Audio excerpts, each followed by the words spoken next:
90. O velho colóquio. De Adão e Caim. Nada. Nenhuma lembrança testamentária, uma pastilha que fosse, com que do todo em todo não parar-se ingrato ou esquecido. Nada. Virgília travou raivosa esse malogro, e disse-mo com certa cautela, não pela coisa em si, senão porque entendia com o filho, de quem sabia que eu não gostava muito, nem pouco. Insinuei-lhe que não devia pensar mais em semelhante negócio. O melhor de tudo era esquecer o defunto, um lorpa, um cainho sem nome, e tratar de coisas alegres, o nosso filho, por exemplo.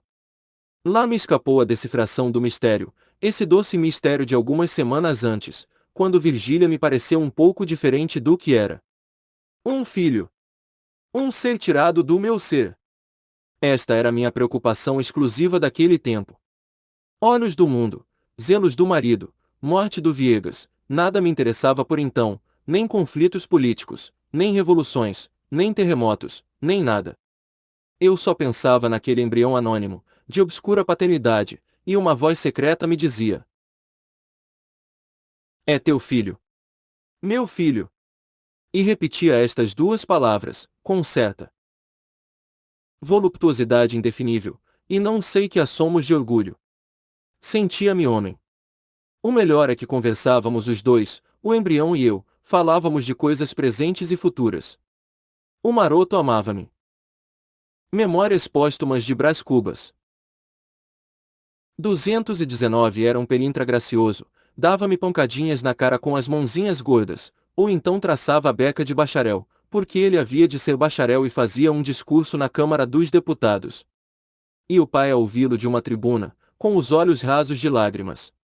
De bacharel passava outra vez à escola, pequenino, lousa e livros debaixo do braço, ou então caía no berço para tornar a erguer-se homem. Em vão buscava fixar no espírito uma idade, uma atitude. Esse embrião tinha meus olhos todos os tamanhos e gestos. Ele mamava, ele escrevia, ele valsava, ele era o interminável nos limites de um quarto de hora, baby deputado, colegial e pintalegrete. Às vezes, ao pé de Virgília, esquecia-me dela e de tudo. Virgília sacudia-me, reprocha-me o silêncio, dizia que eu já lhe não queria nada. A verdade é que estava em diálogo com o embrião, era o velho colóquio de Adão e Caim, uma conversa sem palavras entre a vida e a vida, o mistério e o mistério. 91. Uma carta extraordinária. Por esse tempo recebi uma carta extraordinária, acompanhada de um objeto não menos extraordinário. Eis o que a carta dizia. Meu caro Brás Cubas. Há tempos, no passeio público, tomei-lhe de empréstimo um relógio. Tenho a satisfação de restituir-lhe com esta carta. A diferença é que não é o mesmo, porém outro, não digo superior, mas igual ao primeiro. Que voleis vos, Monseigneur? Como dizia Fígaro, cela miséria. Muitas coisas se deram depois do nosso encontro, irei contá-las pelo miúdo, se me não fechar a porta. Saiba que já não trago aquelas botas caducas, nem envergo uma famosa sobrecasaca cujas abas se perdiam na noite dos tempos. Cedi o meu degrau da escada de São Francisco, finalmente, ao moço. Dito isto, peço licença para ir um dia destes expor-lhe um trabalho, fruto de longo estudo, um novo sistema de filosofia, que não só explica e descreve a origem e a consumação das coisas, como faz dar um grande passo adiante de Zenão e Sêneca, cujo estoicismo era um verdadeiro brinco de crianças ao pé da minha receita moral. É singularmente espantoso esse meu sistema. Memórias póstumas de Brás Cubas. 221 Retifica o espírito humano, suprime a dor, assegura a felicidade, e enche de imensa glória o nosso país. Chamo-lhe humanitismo, de humanitas, princípio das coisas. Minha primeira ideia revelava uma grande infatuação, era chamar-lhe borbismo, de borba, denominação vaidosa, além de rude e molesta. E com certeza exprimia menos. Verá, meu caro Brás Cubas, verá que é deveras um monumento, e se alguma coisa há que possa fazer-me esquecer as amarguras da vida, é o gosto de haver enfim apanhado a verdade e a felicidade. Elas na minha mão essas duas esquivas, após tantos séculos de lutas, pesquisas, descobertas, sistemas e quedas, ei-las nas mãos do homem. Até breve, meu caro Brás Cubas. Saudades do velho amigo Joaquim Borba dos Santos. Li esta carta sem entendê-la. Vinha com ela uma boceta contendo um bonito relógio com as minhas iniciais gravadas, e esta frase: lembrança do velho Quincas. Voltei a carta, reli-a com pausa, com atenção. A restituição do relógio excluía toda a ideia de burla, a lucidez, a serenidade, a convicção, um pouco jactanciosa, é certo, pareciam excluir a suspeita de insensatez. Naturalmente o Quincas Borba herdara de algum dos seus parentes de Minas, e a abastança devolvera-lhe a primitiva dignidade. Não digo tanto, há coisas que se não podem reaver integralmente, mas enfim a regeneração não era impossível. Guardei a carta e o relógio, e esperei a filosofia. 92. Um homem extraordinário. J. Agora acabo com as coisas extraordinárias. Vinha de guardar a carta e o relógio, quando me procurou um homem magro e mião, com um bilhete do Cotrim, convidando-me para jantar. O portador era casado com uma irmã do Cotrim, chegara poucos dias antes do norte, chamava-se Damasceno, e fizera a Revolução de 1831. Foi ele mesmo que me disse isto, no espaço de 5 minutos. Saíra do Rio de Janeiro, por desacordo com o regente, que era um asno, pouco menos asno do que os ministros que serviram com ele. De resto, a Revolução estava outra vez às portas. Neste ponto, conquanto trouxesse as ideias políticas um pouco baralhadas, conseguia organizar e formular o governo de suas preferências. Era um despotismo temperado, não por cantigas, como dizem alhures, mas por penachos da Guarda Nacional. Só não pude alcançar se ele queria o despotismo de 1, de 3, de 30 ou de 300. Opinava por várias coisas, entre outras, o desenvolvimento do tráfico dos africanos e a expulsão dos ingleses. Gostava muito de teatro. Logo que chegou foi ao Teatro de São Pedro, onde viu um drama soberbo, a Maria Joana, e uma comédia muito interessante, Kettle, ou A Volta à Suíça. Também gostara muito da de Perigny, na Safo, ou na Ana Bolena, não se lembrava bem. Mas a Candiani. Sim, senhor, era papa fina. Agora queria ouvir-o. Memórias póstumas de Brás Cubas. 223 Hernani, que a filha dele cantava em casa, ao piano, Hernani, Hernani, involumi, e dizia isto levantando-se cantarolando a meia voz. No norte essas coisas chegavam como um eco. A filha morria por ouvir todas as óperas. Tinha uma voz muito mimosa a filha. E gosto, muito gosto. Ah! Ele estava ansioso por voltar ao Rio de Janeiro. Já havia corrido a cidade toda, com umas saudades. Palavra! Em alguns lugares teve vontade de chorar. Mas não embarcaria mais. Enjoara muito a bordo, como todos os outros passageiros, exceto um inglês. Que os leva-se o diabo os ingleses? Isto não ficava direito sem irem todos eles barra fora. Que é que a Inglaterra podia fazer-nos? Se ele encontrasse algumas pessoas de boa vontade, era obra de uma noite a expulsão de tais godemes. Graças a Deus, tinha patriotismo, e batia no peito, o que não admirava porque era de família, descendia de um antigo capitão muito patriota. Sim, não era nenhum pé rápado.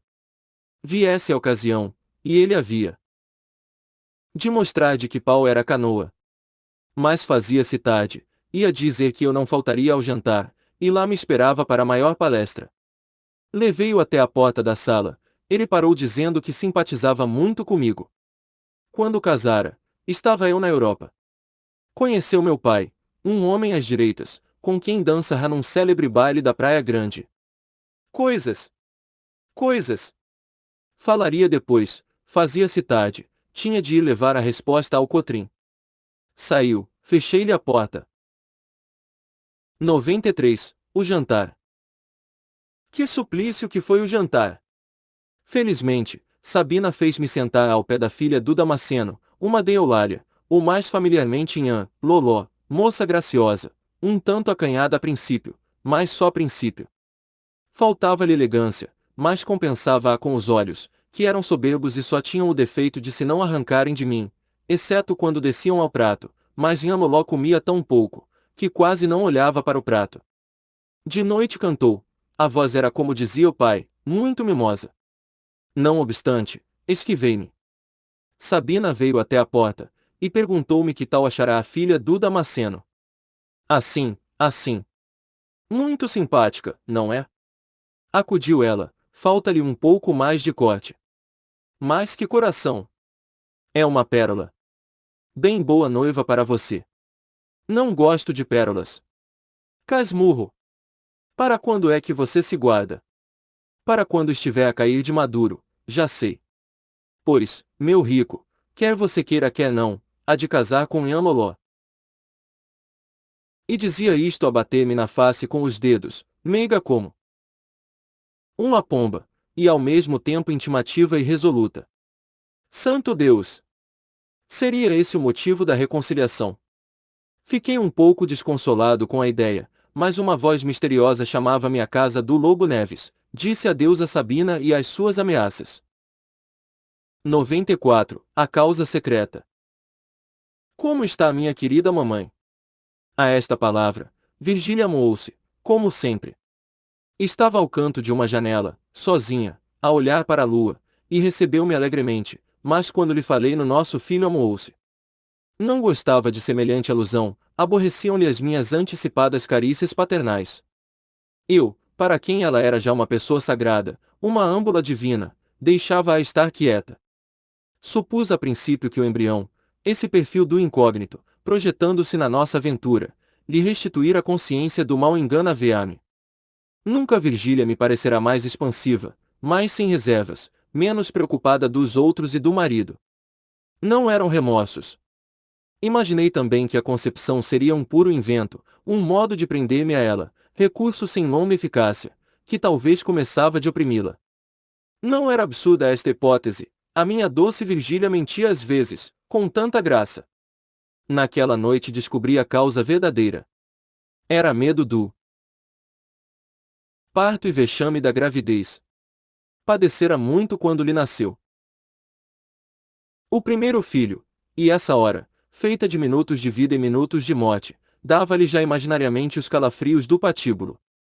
Quanto ao vexame, complicava-se ainda da forçada privação de certos hábitos da vida elegante. Com certeza, era isso mesmo, dei-lhe a entender, repreendendo-a, um pouco em nome dos meus direitos de pai. Virgília fitou-me, em seguida desviou os olhos e sorriu de um jeito incrédulo. 95. Flores de antanho. Onde estão elas, as flores de antanho? Uma tarde, após algumas semanas de gestação, esboroou-se todo o edifício das minhas quimeras paternais. Foi-se o embrião, naquele ponto em que se não distingue Laplace de uma tartaruga. Tive a notícia por boca do Lobo Neves, que me deixou na sala e acompanhou o médico à alcova da frustrada mãe. Eu encostei-me à janela, a olhar para a chácara, onde vedejavam as laranjeiras sem flores. Onde iam elas as flores de antanho? 96. A carta anônima. Senti tocar-me no ombro, era Lobo Neves. Encaramo-nos alguns instantes, mudos, inconsoláveis. Indaguei de Virgília, depois ficamos a conversar uma meia hora. No fim desse tempo, vieram trazer-lhe uma carta, ele leu-a, empalideceu muito, e fechou-a com a mão trêmula.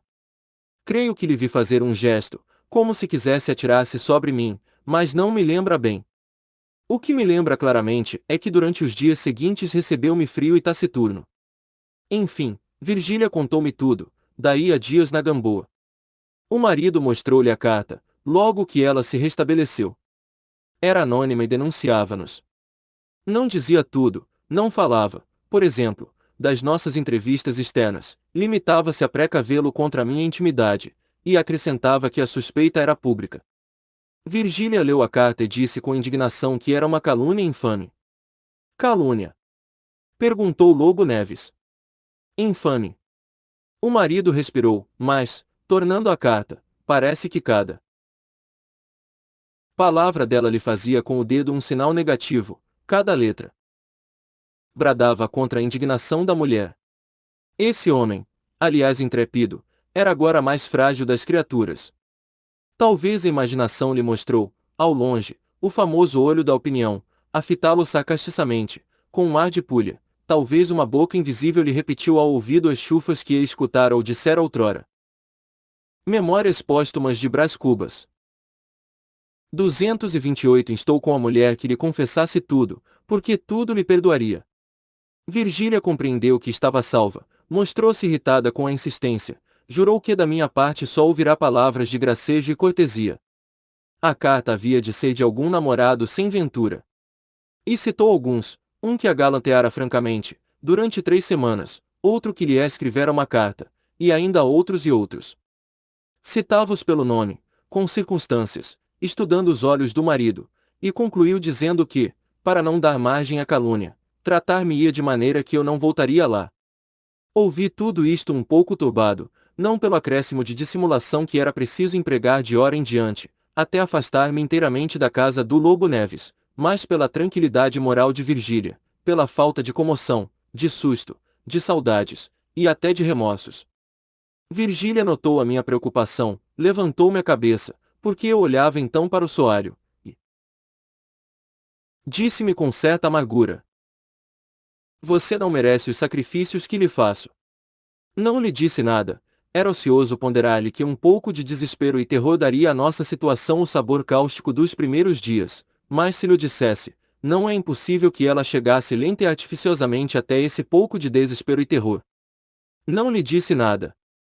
Ela batia nervosamente com a ponta do pé no chão, aproximei-me e beijei-a na testa.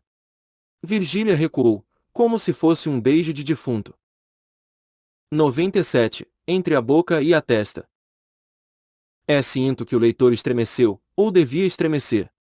Naturalmente a última palavra sugeriu-lhe 3 ou 4 reflexões. Veja bem o quadro, numa casinha da Gamboa, 2 pessoas que se amam há muito tempo, uma inclinada para a outra, a dar-lhe um beijo na testa, e a outra a recuar, como se sentisse o contato de uma boca de cadáver. Aí, no breve intervalo, entre a boca e a testa, antes do beijo e depois do beijo, aí largo espaço para muita coisa, a contração de um ressentimento, a ruga da desconfiança, ou enfim o nariz pálido e sonolento da saciedade. 98. Suprimido. Separamo-nos alegremente. Jantei reconciliado com a situação. A carta anônima restituía à nossa aventura o sal do mistério e a pimenta do perigo, e afinal foi bem bom que Virgília não perdesse naquela crise a posse de si mesma. De noite fui ao Teatro de São Pedro, representava-se uma grande peça, em que a Estela arrancava lágrimas. Entro, corro os olhos pelos camarotes, vejo em um deles Damasceno e a família. Trajava a filha com outra elegância e certo apuro, coisa difícil de explicar, porque o pai ganhava apenas o necessário para endividar-se, e daí, talvez fosse por isso mesmo. No intervalo fui visitá-los. Damasceno recebeu-me com muitas palavras, a mulher com muitos sorrisos. Quanto a Nhan Loló, não tirou mais os olhos de mim. Parecia-me agora mais bonita que no dia do jantar. Achei-lhe certa suavidade etérea casada ao polido das formas terrenas, expressão vaga, e condigna de um capítulo em que tudo há de ser vago. Realmente. Não sei como lhes diga que não me senti mal, ao pé da moça. Trajando garridamente um vestido fino, um vestido que me dava cócegas de tartufo. Ao contemplá-lo, cobrindo caster redondamente o joelho, foi que eu fiz uma descoberta sutil, a saber, que a natureza previu a vestidura humana, condição necessária ao desenvolvimento da nossa espécie. A nudez habitual, dada a multiplicação das obras e dos cuidados do indivíduo, tenderia a embotar os sentidos e a retardar os sexos, ao passo. Memórias póstumas de Brás Cubas. 231 Que o vestuário, negaciando a natureza, aguça e atrai as vontades, ativa-as, reproduz-las, e conseguintemente faz andar a civilização. Abençoado o uso que nos deu Otelo e os paquetes transatlânticos. Estou com vontade de suprimir este capítulo. O declive é perigoso. Mas enfim eu escrevo as minhas memórias e não as tuas, leitor pacato. Ao pé da graciosa donzela, parecia-me tomado de uma sensação dupla e indefinível.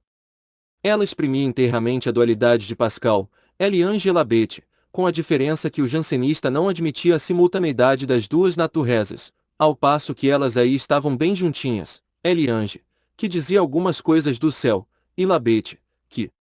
Não, decididamente suprimo este capítulo. 99. Na plateia. Na plateia achei Lobo Neves, de conversa com alguns amigos, falamos por alto, a frio, constrangidos um e outro. Mas no intervalo seguinte, prestes a levantar o pano, encontramo-nos num dos corredores, em que não havia ninguém. Ele veio a mim, com muita afabilidade e riso, puxou-me a um dos óculos do teatro, e falamos muito, principalmente ele, que parecia o mais tranquilo dos homens. Cheguei a perguntar-lhe pela mulher, respondeu que estava boa, mas torceu logo a conversação para assuntos gerais, expansivo, quase risonho. Adivinhe quem quiser a causa da diferença, eu fujo ao Damasceno que me espreita ali da porta do camarote. Não ouvi nada do seguinte ato, nem as palavras dos atores, nem as palmas do público. Reclinado na cadeira, apanhava de memória os retalhos da conversação do Lobo Neves, refazia as maneiras dele, e concluía que era muito melhor a nova situação. Bastava-nos a Gamboa. A frequência da outra casa aguçaria as invejas. Rigorosamente podíamos dispensar-nos de falar todos os dias, era até melhor, metia a saudade de permeio nos amores. Ao demais, eu galgar os 40 anos, e não era nada, nem simples eleitor de paróquia. Urgia fazer alguma coisa, ainda por amor de Virgília, que havia de ufanar-se quando visse luzir o meu nome. Creio que nessa ocasião houve grandes aplausos, mas não juro, eu pensava em outra coisa. Memórias póstumas de Brás Cubas. 233 Multidão, cujo amor cobicei até a morte, era assim que eu me vingava às vezes de ti, deixava burburinhar em volta do meu corpo a gente humana, sem a ouvir, como Prometeu de Ésquilo fazia aos seus verdugos. Ah! Tu cuidavas encadear-me ao rochedo da tua frivolidade, da tua indiferença, ou da tua agitação. Frágeis cadeias, amiga minha, eu rompia-as de um gesto de Gulliver. Vulgar coisa é ir considerar no ermo. O voluptuoso, o esquisito, é insular-se o homem no meio de um mar de gestos e palavras, de nervos e paixões, decretar-se aliado, inacessível, ausente. O mais que podem dizer, quando ele torna a si, isto é, quando torna aos outros, é que baixa do mundo da lua, mas o mundo da lua, esse desvão luminoso e recatado do cérebro, que outra coisa é senão a afirmação desdenhosa da nossa liberdade espiritual. Vive Deus! Eis um bom fecho de capítulo. 100. O caso provável. Se esse mundo não fosse uma região de espíritos desatentos, era escusado lembrar ao leitor que eu só afirmo certas leis, quando as possuo deveras, em relação a outras restringe-me a admissão da probabilidade. Um exemplo da segunda classe constitui o presente capítulo, cuja leitura recomendo a todas as pessoas que amam o estudo dos fenômenos sociais. Segundo parece, e não é improvável, existe entre os fatos da vida pública e os da vida particular uma certa ação recíproca, regular, e talvez periódica, ou para usar de uma imagem, há alguma coisa semelhante às marés da praia do Flamengo e de outras igualmente marulhosas. Com efeito, quando a onda investe a praia, alaga a muitos palmos adentro, mas essa mesma água torna ao mar, com variável força, e vai engrossar a onda que há de vir, e que terá de tornar como a primeira. Esta é a imagem, vejamos a aplicação. Deixei dito noutra página que o Lobo Neves, nomeado presidente de província, recusou a nomeação por motivo da data do decreto que era 13, ato grave, cuja consequência foi separar do ministério o marido de Virgília. Assim, o fato particular da algeriza de um número produziu o fenômeno da dissidência política. Resta ver como, tempos depois, um ato político determinou na vida particular uma cessação de movimento. Não convindo ao método deste livro de escrever Memórias póstumas de Brás Cubas 235. Imediatamente esse outro fenômeno, limitou-me a dizer por ora que o Lobo Neves, 4 meses depois de nosso encontro no teatro, reconciliou-se com o ministério, fato que o leitor não deve perder de vista, se quiser penetrar a sutileza do meu pensamento. 101. A Revolução Dálmata. Foi Virgília quem me deu notícia da viravolta política do marido, certa manhã de outubro, entre 11 e meio-dia, falou-me de reuniões, de conversas, de um discurso e de maneira, que desta vez fica você baronesa, interrompi eu. Ela derreou os cantos da boca, e moveu a cabeça a um e outro lado, mas esse gesto de indiferença era desmentido por alguma coisa menos definível, menos clara, uma expressão de gosto e de esperança. Não sei porquê, imaginei que a carta imperial da nomeação podia atraí-la à virtude, não digo pela virtude em si mesma, mas por gratidão ao marido. Que ela amava cordialmente a nobreza. Um dos maiores desgostos de nossa vida foi o aparecimento de certo pelintra de legação, da legação da Dalmácia, suponhamos, o conde BV, que a namorou durante 3 meses. Esse homem, vero fidalgo de raça, transtornara um pouco a cabeça de Virgília, que, além do mais, possuía a vocação diplomática. Não chego a alcançar o que seria de mim se não rebentasse na Dalmácia uma revolução, que derrocou governo e purificou as embaixadas. Foi sangrenta a revolução, dolorosa, formidável. Os jornais, a cada navio que chegava da Europa, transcreviam os horrores, mediam o sangue, contavam as cabeças. Toda a gente fremia de indignação e piedade. Eu não. Eu abençoava interiormente essa tragédia, que me tirara uma pedrinha do sapato. E depois a Dalmácia era tão longe. 102, de repouso. Mas este mesmo homem, que se alegrou com a partida do outro, praticou daí a tempos. Não, não. Hei de contá-lo nesta página, fique esse capítulo. Para repouso do meu vexame. Uma ação grosseira, baixa, sem explicação possível. Repito, não contarei o caso nesta página. 103, distração. Não, senhor doutor, isto não se faz. Perdoe-me, isto não se faz. Tinha razão de Plácida. Nenhum cavalheiro chega uma hora mais tarde ao lugar em que o espera sua dama. Entrei esbaforido, Virgília tinha ido embora. De Plácida contou-me que ela esperara muito, que se irritara, que chorara, que jurara votar-me ao desprezo, e outras mais coisas que a nossa caseira dizia com lágrimas na voz, pedindo-me que não desamparasse Yaya, que era ser muito injusto com uma moça que me sacrificará tudo. Expliquei-lhe então que um equívoco. E não era, cuido que foi simples distração. Um dito, uma conversa, uma anedota, qualquer coisa, simples distração. Coitada de Plácida! Estava aflita deveras. Andava de um lado para outro, abanando a cabeça, suspirando com estrépito, espiando pela rótula. Coitada de Plácida! Com que arte conchegava as roupas, bafejava as faces, acalentava as manhãs do nosso amor. Que imaginação fértil em tornar as horas mais aprazíveis e breves. Flores, doces, os bons doces de outros dias, e muito riso, muito afago, riso e afago que cresciam com o tempo, como se ela quisesse fixar a nossa aventura, ou restituir-lhe a primeira flor. Nada esquecia a nossa confidente caseira, nada, nem a mentira, porque a um e outro referia suspiros e saudades que não presenciara, nada, nem a calúnia. Memórias póstumas de Brás Cubas. 239 Porque uma vez chegou a atribuir-me uma paixão nova. Você sabe que não posso gostar de outra mulher, foi a minha resposta, quando Virgília me falou em semelhante coisa. E esta só palavra, sem nenhum protesto ou admoestação, dissipou a leive de D. Plácida, que ficou triste. Está bem, disse-lhe eu, depois de um quarto de hora, Virgília há de reconhecer que não tive culpa nenhuma. Quer você levar-lhe uma carta agora mesmo? Ela há de estar bem triste, coitadinha. Olhe, eu não desejo a morte de ninguém, mas, se o senhor doutor algum dia chegar a casar com Yaya, então sim, é que há de ver o anjo que ela é.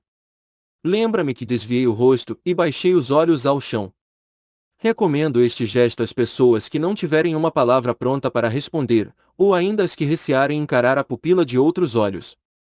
Em tais casos, alguns preferem recitar uma oitava dos Lusíadas, outros adotam o recurso de assobiar a norma. Eu a tenho, me ao gesto indicado, é mais simples, exige menos esforço. 3 dias depois, estava tudo explicado. Suponho que Virgília ficou um pouco admirada, quando lhe pedi desculpas das lágrimas que derramara naquela triste ocasião. Nem me lembra se interiormente as atribuía a D. Plácida. Com efeito, Podia acontecer que de Plácida chorasse, ao vê-la desapontada, e, por um fenômeno da visão, as lágrimas que tinha nos próprios olhos lhe parecessem cair dos olhos de Virgília. Fosse como fosse, tudo estava explicado, mas não perdoado, e menos ainda esquecido. Virgília dizia-me uma porção de coisas duras, ameaçava-me com a separação, enfim louvava o marido. Esse sim, era um homem digno, muito superior a mim, delicado, um primor de cortesia e afeição, é o que ela dizia, enquanto eu, sentado, com os braços fincados nos joelhos, olhava para o chão, onde uma mosca arrastava uma formiga que lhe mordia o pé. Pobre mosca! Pobre formiga! Memórias póstumas de Brás Cubas. 240, mas você não diz nada, nada. Perguntou Virgília, parando diante de mim. Que hei de dizer? Já expliquei tudo. Você teima em zangar-se. Que hei de dizer? Sabe que me parece? Parece-me que você está enfastiada, que se aborrece, que quer acabar-o justamente. Foi dali por o chapéu, com a mão trêmula, raivosa o adeus, de Plácida, bradou ela para dentro. Depois foi até a porta, correu o fecho, ia sair, agarrei-a pela cintura. Está bom, disse-lhe. Virgília ainda forcejou por sair. Eu retive-a, pedi-lhe que ficasse, que esquecesse. Ela afastou-se da porta e foi cair no canapé. Sentei-me ao pé dela, disse-lhe muitas coisas meigas, outras humildes, outras graciosas. Não afirmo se os nossos lábios chegaram à distância de um fio de cambraia ou ainda menos, é matéria controversa. Lembra-me, sim, que na agitação caiu um brinco de Virgília, que eu inclinei-me a apanhá-lo, e que a mosca de a pouco trepou ao brinco, levando sempre a formiga no pé. Então eu, com a delicadeza nativa de um homem do nosso século, pus na palma da mão aquele casal de mortificados, calculei toda a distância que ia da minha mão ao planeta Saturno, e perguntei a mim mesmo que interesse podia haver num episódio tão mofino.